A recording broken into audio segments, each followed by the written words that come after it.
Do you know what you are living for?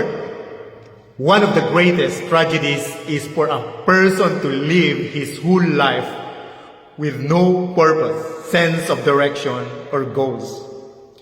Life is like a long journey, but we each approach it in different ways. Some people have planned destination and consult a map or GPS along the way to make sure they are on track. Others live spontaneously, just going wherever the road takes them. Whose plan are you following? In 1 Peter chapter 4 verse 10 reminds us that God has a plan for each of our lives.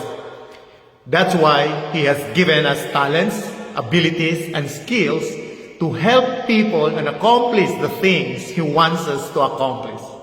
We are to put these gifts to work to serve one another as God's good stewards. Whatever gifts we have received, God gave them to use for the purpose of serving others. Therefore, we should never underestimate what God can do in our lives.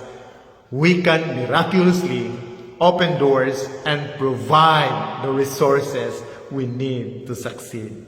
Amen.